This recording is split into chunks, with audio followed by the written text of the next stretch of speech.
tonight, well, we're just going to be talking a little bit about the retreat a little bit, and a little bit, you know what I'm saying? And so we got some people that are going to be sharing just some convictions that they came back with from the retreat, and then we're just going to open it up and just get a chance to share some of the things that you learned.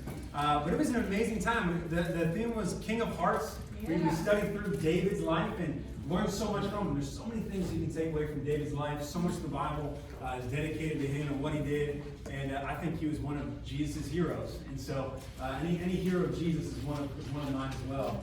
And so the first guy is going to be just kind of giving us their inspiration and wisdom tonight, right from the get-go, is none other than Aryn.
So I kind of just wanted to look at Saul's life and just see how I resemble to him.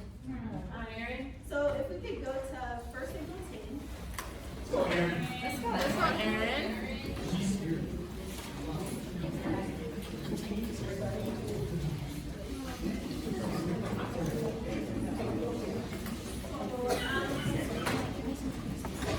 I wanted to read from 17 to 24. So basically, this story is the people of God saw the nations around them had a king, and they wanted to let the nations around them. And so they kind of just called out to God, asking for one, and that king was Saul. So from 17 it says, Now Samuel called the people together to the Lord at Mizpah, and he said to the people of Israel, Thus says the Lord, the God of Israel, I brought Israel out of Egypt, I delivered you from the hand of the Egyptians, and from the hand of all the kingdoms that were oppressing you. But today you have rejected your God, who saves you from all your calamities and your distresses. And you have said to him, Set a king over us. Now therefore, present yourselves before the Lord by your tribes and by your thousands. Then Samuel brought all the tribes of Israel near, and the tribe of Benjamin was taken by lot. He brought the tribe of Benjamin near by its clan, and the clan of the Mitrites was taken by lot, and Saul the son of Kish was taken by lot. But when they sought him, he could not be found. So they inquired again of the Lord, Is there a man still to come? And the Lord said, Behold, he has hidden himself among the baggage. Then they ran and took him from there. And when he stood among the people, he was taller than any of the people from his shoulders upward. And Samuel said to all the people, Do you see him who the Lord has chosen?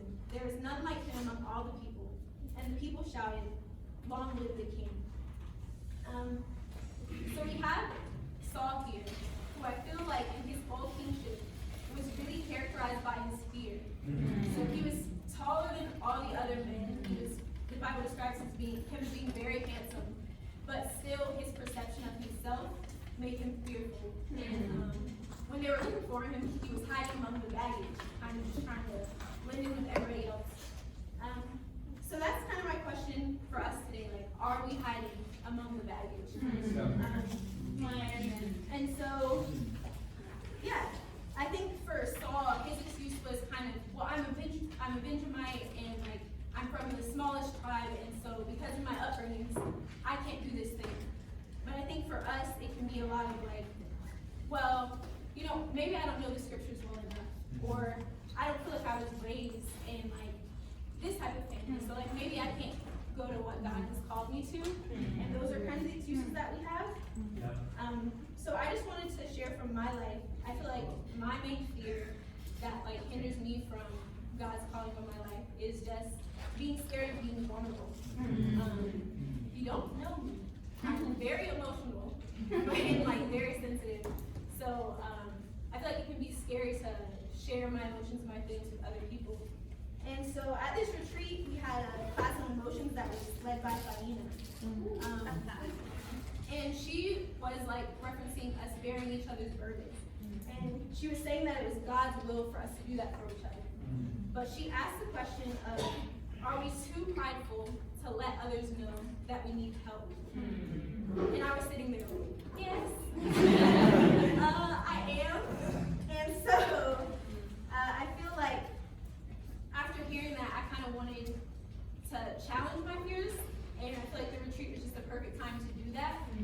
So my favorite moment in the retreat was when I was with Christy and Emily, and we're like walking to Jared's car, and I just knew that I was like already in my feelings. I've been having like a lot of feelings about like graduating and like what that's gonna look like for me, and so I was just able to like sit with them and just cry, and it was actually like very scary, but it was just an opportunity for me to allow them into my vulnerable moments and face my fear. And so I was glad that God gave me that opportunity. And I want to keep doing that, because what I noticed about the story of Saul is that the fear that Saul had ended up making him be rejected as king. And so I wanted to read that, and that's in 1 Samuel 15. Let's go, Aryn. Come on, Aryn. Good stuff, Aryn. But it's, yeah, it was 1 Samuel 15, 24 to 26. Yeah, so I guess just to summarize what was happening here. Saul was told by Samuel that Samuel was going to come back, and he was going to make sacrifices to God before they went into battle. But Saul was scared because the people started to be anxious about the other people coming, and so he went ahead and did it himself. And so in verse 24 it says, Saul said to Samuel, I have sinned, for I have transgressed the commandment of the Lord and your words, because I feared the people and obeyed their voice. Now therefore, please pardon my sin and return with me, that I may bow before the Lord. And Samuel said to Saul, I will not return with you, for you have rejected the word of the Lord, and the Lord has rejected you for being king over Israel. So yeah, this passage just made me feel like with the story of Saul, that the fears that I don't face now are going to end up catching up to me. Because Saul he never dealt with the fear that he had of what people thought of him, his fear of responsibility. And in the end, he ended up disqualifying himself from kingship, but also his lineage of sons that would have become kings if he had trusted in God. And so, yeah, fear's tough, and we all face it. And I'm still trying to figure out how to do that. But I wanted to give us some practicals, so that we can like, face our fears. Let's go, Aryn. So, yeah, I have some practicals, but sometimes I speak a little different. So I have like, so my first practical is to fly yourself out. The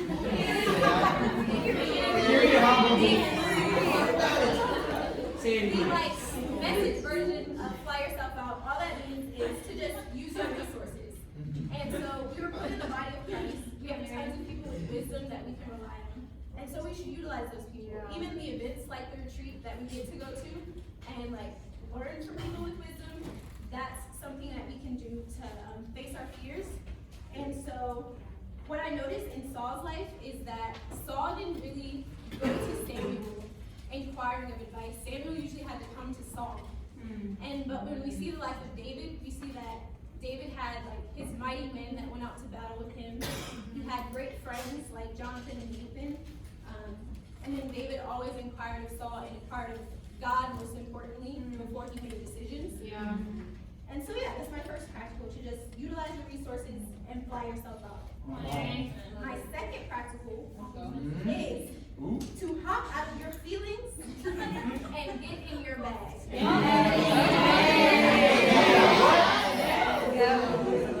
Basically what that means is just to do whatever for you takes faith. So God obviously hasn't given us a spirit of fear. So if that for you is like having a hard conversation with your family member, or leading a Bible study that you're scared to lead, or even being in a Bible study that you're scared to be vulnerable in, that for you takes faith, and that's making a big jump. And so, yeah, that's awesome. All right,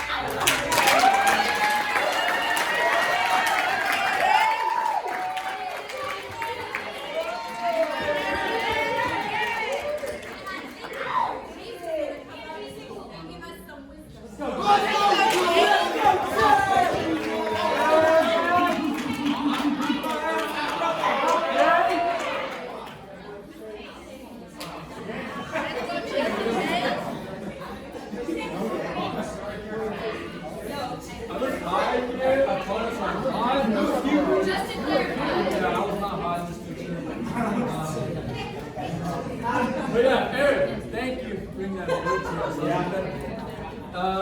And so like we were talking about at this retreat, we were talking about David and his heart. And as Aryn was sharing, Saul, he wasn't always the greatest of men. And there was a difference. One of them was built their house on the rock, one of them did not. And so that's what we're going to look at today. So if you have your Bible, turn to Matthew 7.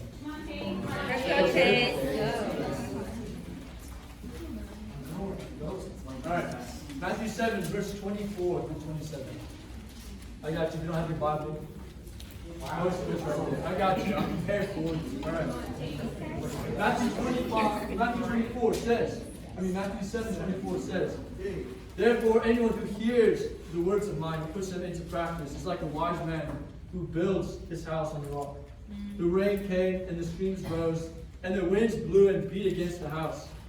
Yet it did not fall because its foundation was on the rock. But everyone who hears these words of mine does not put them into practice is like a foolish man who builds his house on the sand.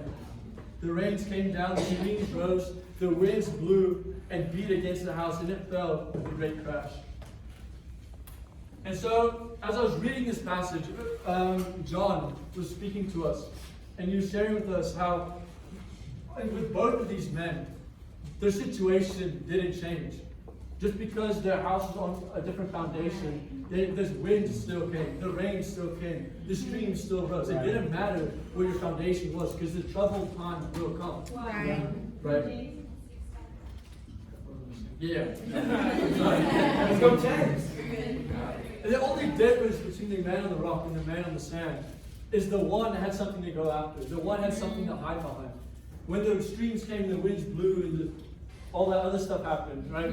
The one guy had a shelter to go back to, the other man was left with nothing, right? And so this is exactly what Saul and David was like, right? And so, for me, I was like one of these men. When I first became a Christian, that was the hardest year of my life. That first year, I lost a close friend of mine in a car accident. She just graduated high school, she was going to college, and she never made it to college. She passed away beforehand. A couple months later, I had a best friend of mine whose dad died. He had a heart attack. He was the healthiest man I've ever known, and he died. And then a couple of weeks after that, I got a good mentor of mine, who's one of my coaches. He died of a liver disease. And so within a span of 6 months, I lost 3 people in my life. And there was nothing for me to go back to. But because at that point I decided I'm going to make Jesus Lord of my life, I had something to hide behind. I had a shelter to go back to. And that's just like what David did. David had something behind him. And so if you have your Bible, go to 1 Samuel chapter 15. Let's go, Chase. And so this is the same story that Aryn was sharing. So only a couple verses before that. And so a bit of background. Before they were going to make the sacrifice, God told Samuel, who was the prophet, he told Samuel, he's like, tell Saul to kill the Amalekites. They were a wicked people, right? And he told them to kill everything, the men, the women, the children, the king, the food, the horse, everything. Do not leave anything left for them. And so we're going to pick up in verse 15. It says, chapter 15, where am I at? Okay, cool. So those are wrong. We're not in verse, we're in verse 7. I'm sorry, that's the top bit is wrong. We're in chapter 15, verse 7. It says, then Saul attacked the Amalekites all the way from Havilah to Shur, near the eastern border of Egypt. He took Agag, king of the Amalekites, alive, and all his people he totally destroyed with the sword. But Saul and the army spared Agag the best of the sheep and cattle, the fat calves and lambs, everything that was good. These they were unwilling to destroy completely, but everything that was weak they totally destroyed. And so it's kind of like us. I mean, Saul was of two minds. He wanted to please God. He destroyed most of everything. Like, he killed the people, but he didn't kill everything, right?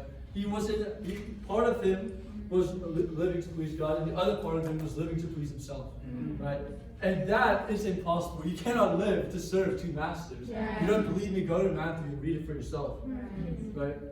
It's either you obey God fully, or you don't obey it at all. There is no gray area. Yeah. It's either black or it is white. Yeah. And so, I know for me, I used to be the man who operated in the middle ground, right? I was in high school, and I would tell people, hey, Jesus is this greatest guy, he's so cool, he will save you, blah, blah, blah, blah, blah, blah. Behind closed doors, I was a womanizer. I talked to people behind their back. I was addicted to porn to the point that I couldn't sleep at night without watching it. I hated my family. I hated people I called my friends. I was a fake and had nothing going for me.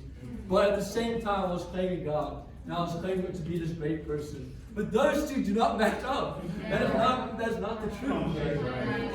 You cannot partially obey God and disobey God. That's not how it works. You either obey Him or you don't obey Him. You have to pick which side you're on. And obedience is the only way to please God. If you go on in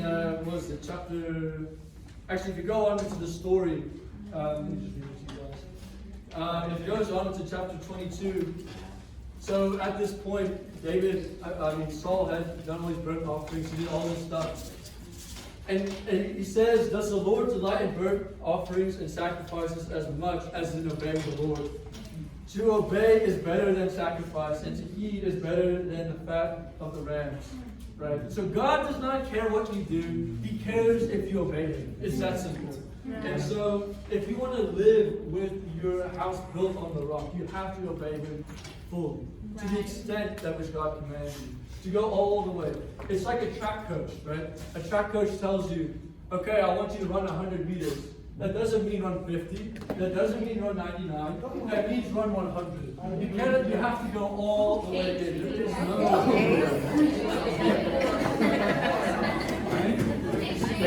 no people also think, oh, I'll obey God when life is easy for me.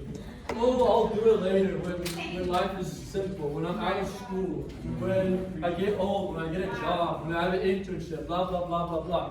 The thing is, you're not going to do it then either, right? What makes you think that when life is more complicated, you're going to follow God? Sin hardens your life. When you're in more sin, it's not going to be easier to go away. It's going to be only easier to get harder and harder and harder. Right. It's like a loaf of bread. When you go to the grocery store, right? If you buy the loaf of bread to start, it's soft and it's squishy and you can make it and eat it. But then, you get that loaf of bread for 1 day, for 2 days, for 5 days, a week down the road. 2 weeks down the road, you pick up that piece of bread and it's a cracker, all right? That is not. You cannot eat that piece of bread anymore. And that's exactly what you're saying. You're like, okay, let me wait until life gets harder for me to follow God. That does not work. Right? Go to 1 Samuel 17, right? We're going to close with this. So that is Saul. That is Saul. he's a coward, right? Yep. No offense to him. Right? 1 Samuel 17, verse 45. Verse 45 to 47. In my opinion, this is probably the most epic part of the Bible. This is right before David kills Goliath. And so David says background. So David is not he's not fighting yet, he's too young. And so his father sends him to the battle lines to be with his brothers. And he sees Goliath coming out in front of all the Philistines, just denying God, saying, you guys are weak, you guys have nothing going for you, you guys are cowards, right? And David hears this, and this is what he says. In verse 45, he says, David said to the Philistine, you come against me with the sword and spear and javelin. The sword and spear and javelin, but I come against you in the name of the Lord Almighty, the God of the armies of Israel whom you have defied. This day the Lord will deliver you into my hands, and I will strike you down and cut off your head. This very day I will give the carcasses of the Philistine army to the birds and the wild animals, and the whole world will know that there is a God in Israel. All those who gather here will know that it is not by sword or spear that the Lord saves, for the battle is the Lord's, and He will give all of you into our hands. Right?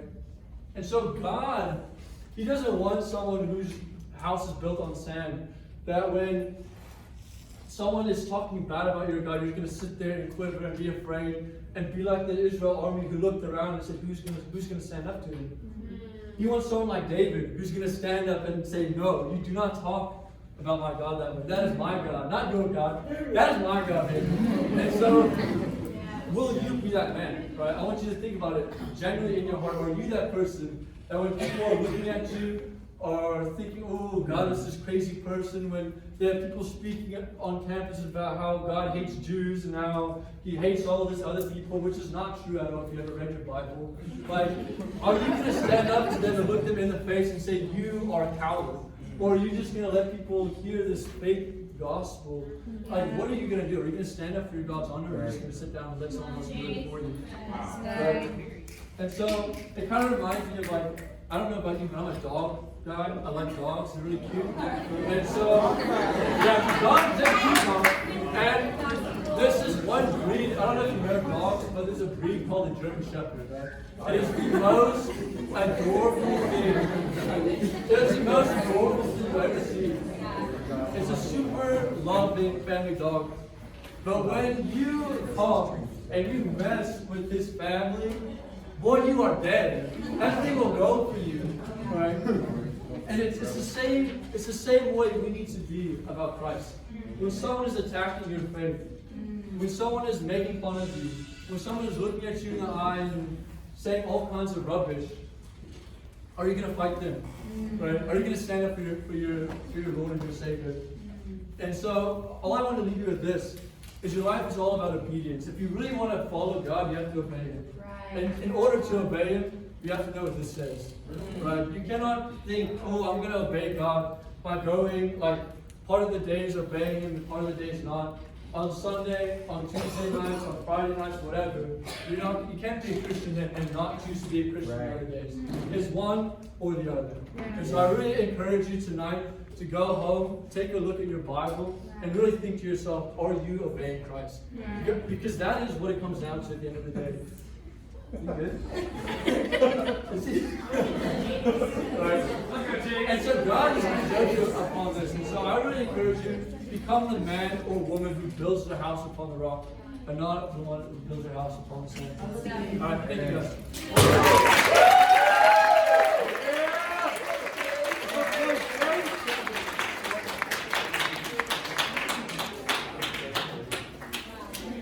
That was awesome! Oh my goodness! Chase was telling me that loaf of bread analogy today. I was like, dude, you gotta use that tonight. That was awesome. I was like, super convicted by a loaf of bread, man. I have a challenge. Hey, Kevin, can you read the two practicals that Aryn gave us? The two practicals? Yeah. No. What she said, fly yourself. Fly yourself. Yep. Use your resources, use your friends, and do whatever it takes to have faith. Boom! That was it. Awesome. I just wanted to hear you say it because I was doing what you said.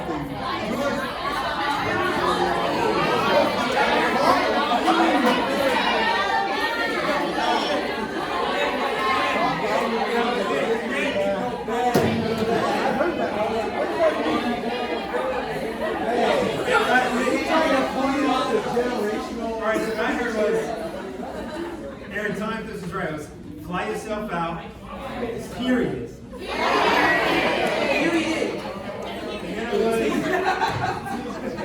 And then it was hop out of your feelings. Get your bag.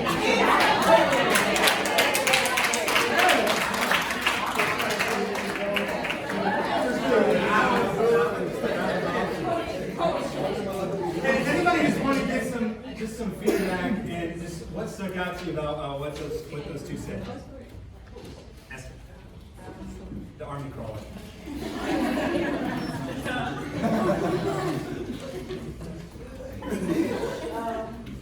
I really love both of them said because you can't choose and pick when you want to pick.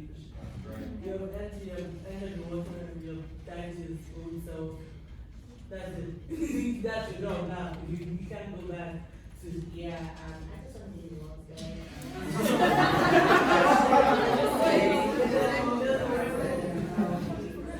This is our first year here, baby. And then my good sister kind of stands out and jump out of the things, jump out of what is holding you down and do what you ought to do. Yes, it's easier to say that and harder to actually do, but that's why we have someone that's stronger than us, like himself, that we draw from his strength to strengthen us, and we will eventually stay the band. City. Aryn, I just wanted to say I really appreciate how vulnerable you shared. I think you sharing that was like DJ scene for you right there. Yeah. So I really appreciate that and how you shared about how you don't think you catch up to. I think that that's I think there's a lot of things that are afraid of. And so in that kind of like, okay, if I just don't like deal with that, maybe it'll only go 20 seconds a week. But I need to know that okay, that's gonna be part of play and until I can do that. And so I like, really appreciate that. Yeah, that was deep. That was really good. Yeah, Chase, I really resonated when you said that no matter what your foundation is, the storm is going to come, but we have the choice. Right. Whether we're going Right. to be rooted in a strong foundation or a foundation that's weak, like saying. Yeah. Well, Yeah, Chase, I just really wanted to say thank you again for what you shared, especially just about how there is no gray area. I think so many times that we can live and say that, and we can live and we can be living like this two-faced life, and we'll be in the gray area, and it's simple, it's black or it's white. It's just like it says in Revelation, either we're hot or we're cold. There is no lukewarm. If we're lukewarm, what is he going to do? He's going to spit us out. He's going to spit us out. And so I just really admire how you use the analogy of it's either black or white, or like it's very simple. Like we're either obeying God or we're not. And so I just like how you simple it down. Amen. Neil. I really like his stale bread analogy. It definitely, I can get sometimes in the habit of, I'm going to push this off later, or maybe with this saying, or I might have some beef with somebody, or I don't really want to handle, but it's only going to get harder down the road. Because when I push it off, it's only inviting more space, I guess, to get worse instead of, leaning closer to God and doing better. So definitely want to make sure I handle it when the bread is fresh, Right. and moldable and sweet.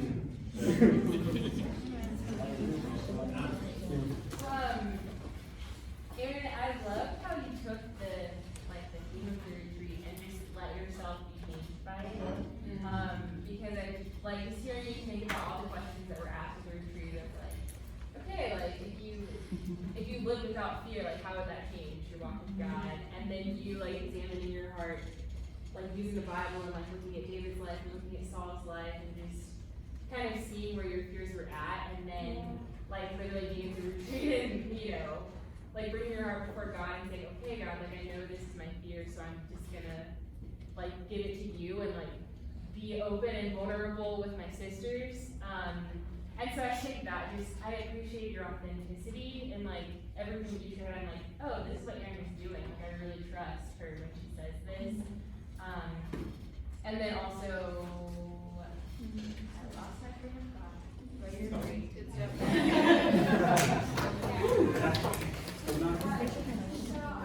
Okay, so you were kind of like the contrast between Saul and David, and how Saul was chosen by God too.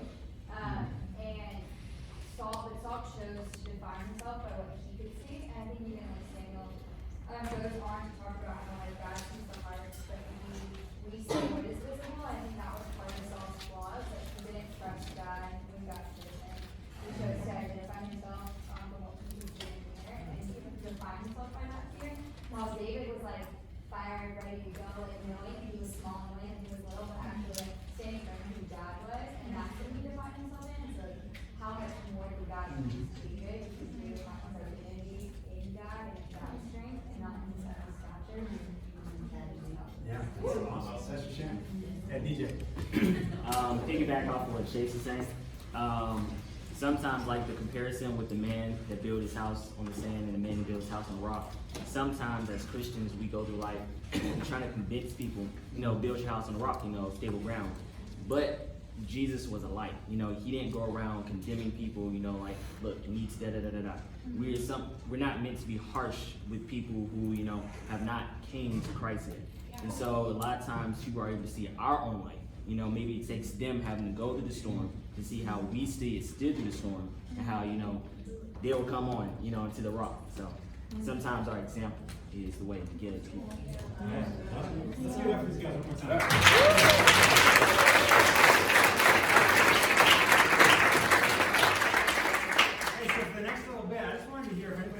Share just about something that really stood out to them at the retreat, something that just really like, wow, this was just really inspiring to me, this really convicted me, this is something I really learned.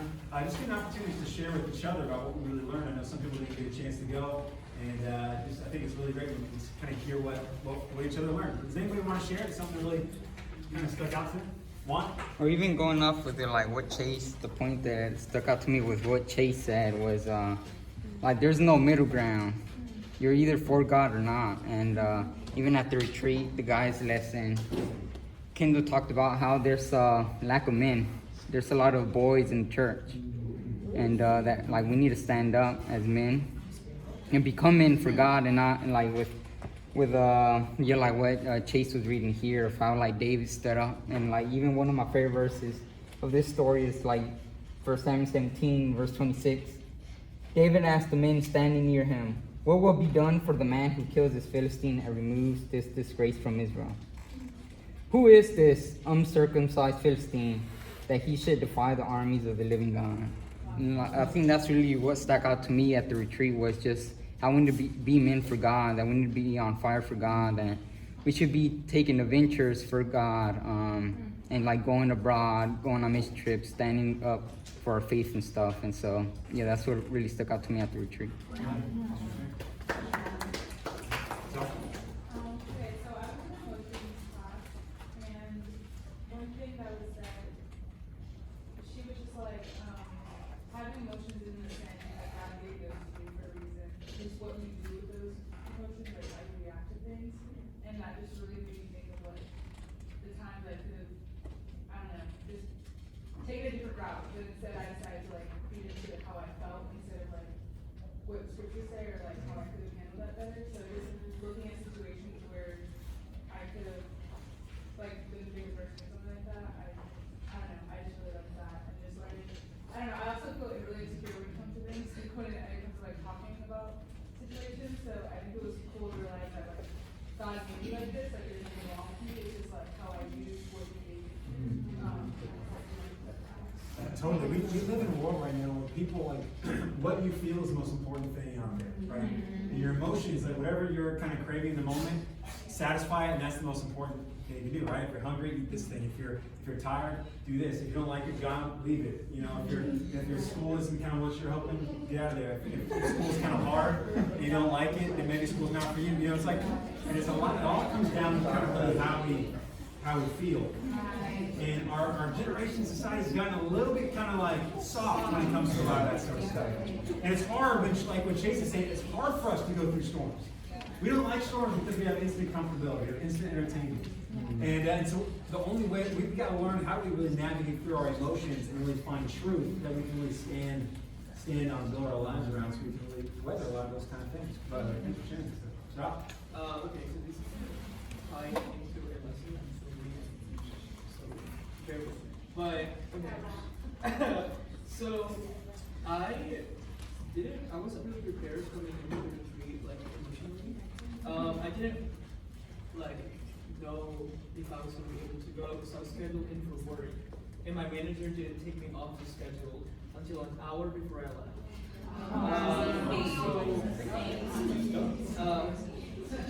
And I don't know, there's been a lot like going on in my life recently,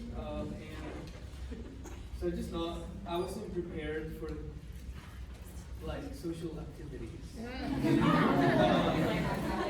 And so on Saturday, right after the lesson, I went to my room and I was just sulking pretty much. I was the only one in the cabin until Graham walked in and he was like, "You should just go take a walk." And I didn't really want to, but I didn't want to contradict him, so I went on a walk. And I remember I was trying to pray, but I was praying, like I was coming into prayer by being angry at God. And so at first it was just gonna be like a 2-minute walk, and then I saw like this hill, and I was like, I'm just gonna climb that hill. And then like halfway through, I was just like, you know what? I should just turn around and go play Pokemon. I don't know. And then I was just like, no, like I want to get something out of this. Like I want to be committed. I want to have this time with God. Like whether I don't know. I just really wanted to get to do it. And so I kept on going, and I climbed to a very powerful hill. And there was a clearing, so I could actually see about 180 degrees of the mountains around me. Wow. And I remember I was just like so amazed by how beautiful it all was. And it's just like, if I had given up halfway through, I wouldn't have gotten to see this. And I started crying.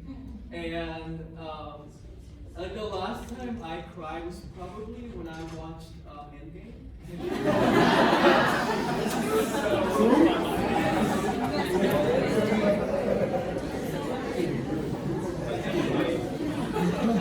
So like when I was up there, I was actually able to pray and talk to God, and then I realized that I was feeling like all of these negative things because I was just wallowing in self-pity, and like instead of just looking around and seeing like how God was so present in my life, I was just letting all of the bad things like cloud my vision. And so yeah, and then okay, so then like then on Sunday we talked about Matthew 7:24-27, what Chase just read, and it kind of made me realize that like a lot of things are happening right now, and it doesn't feel good, but like that's just life, and it's guaranteed that life is gonna be hard for people, and like especially for people who call themselves Christians. And so like it's just up to me to like really like dive into the word and like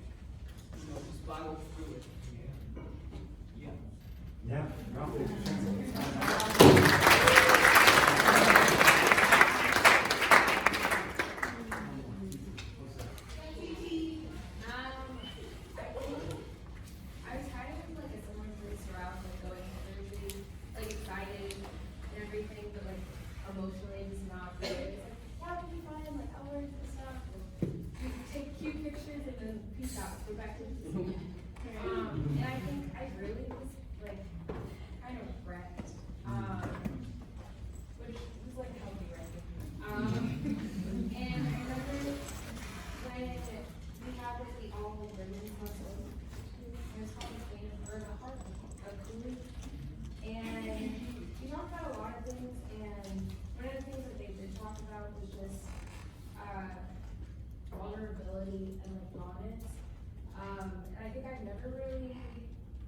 I've always like been like, yeah, like it is really important to be vulnerable. Like you can't, like no one knows really know like what to say to you or how to help you if you're not fully vulnerable. But like with rawness, I feel like it's just so easy for a lot of Christians a lot of the time to like sugarcoat. Like it's just like part of the opportunity to just say it, but like say it pretty. So I think she said something.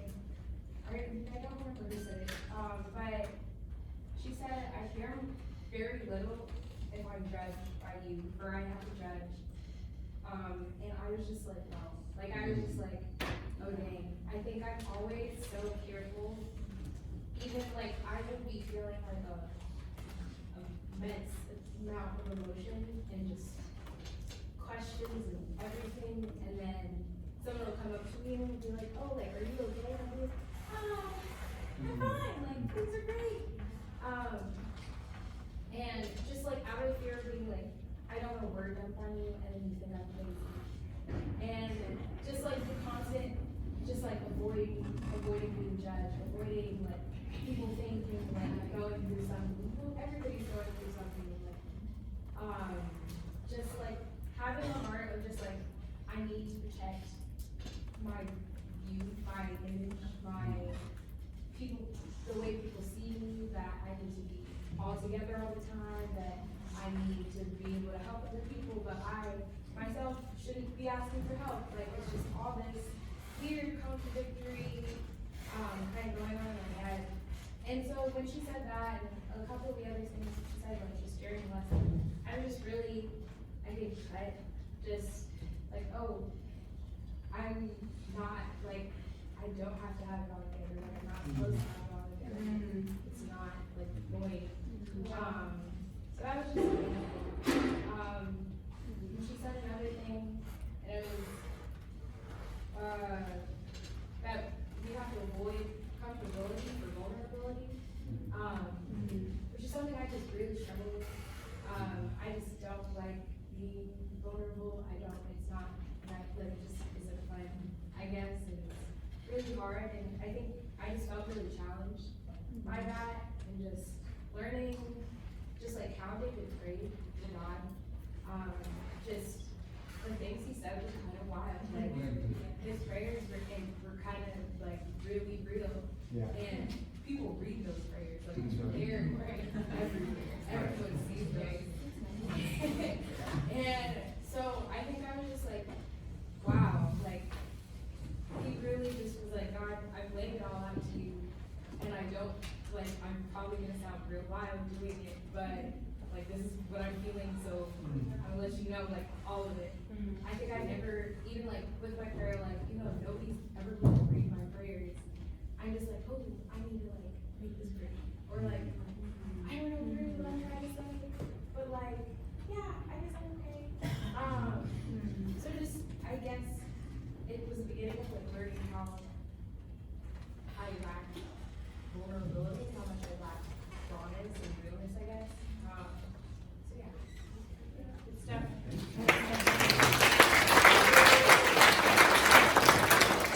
That is the goal, I feel like, for our whole entire group, is that we really want to be people that are after God's own heart. We don't want to just be a cute little campus ministry on campus. We don't want to be a social club. We don't want to just do good Christian things. We want to have God's heart, right? Not like a good heart. We want to have God's heart, which takes so much wisdom, takes so much careful practice, right? It takes so much kind of studying the scriptures and getting advice from people around us, and being raw and honest and vulnerable, taking prayer walks even when you don't want to, because that's what it takes really to discover God's heart. And guys, thanks for sharing all that kind of stuff. Really encourage us to kind of share that in your households, in your apartments, just kind of on the go, in your Bible studies that you have, and different things like that. And for those that weren't able to go, we have another one in the spring. It's going to be pretty awesome. And but ask somebody here what they learned, what was inspiring to them. But guys, next week we're going to dive back into 1 Peter. And so if you haven't gotten a chance to read that, please go ahead and read 1 Peter.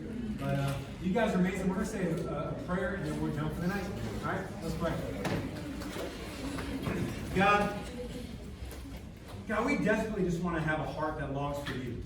God, we want to have a heart like yours. We don't want to have that hard loaf of bread heart that Chase was talking about, that over time just gets harder and harder if we don't really take time to really soften it, God, and take time to open up and be raw and be vulnerable. Let people see kind of the ugliest parts of us, God. We pray, God, that you would help us become more like your servant David. God, that we can become more like Jesus, that we can walk in step with him every day, that we can dream big dreams, God, that we can go and take down the Goliaths in our life. That we're not like the Sauls out there that succumb to fear and insecurity and the people pleasing, God, but we stand up and we say, man, who is this Philistine that defies God? I'm going to go take it down even if nobody else will. God, please help us to get in our bag, God, and just kind of and get out of our feelings, God, and just get a chance to really be secure in you. And God, you are so amazing. Thank you for the people that shared tonight. And thank you so much for their hearts and their willingness to want to love you and go after you with everything they got. I pray for everybody in this room, God, we can just bond closer together, that our love for you may abound more and more, and that we would just grow in our knowledge of you, God, and our closeness to you day by day. Yeah, we love you. Thank you so much for this time together. You're incredible. Thanks for Jesus. His name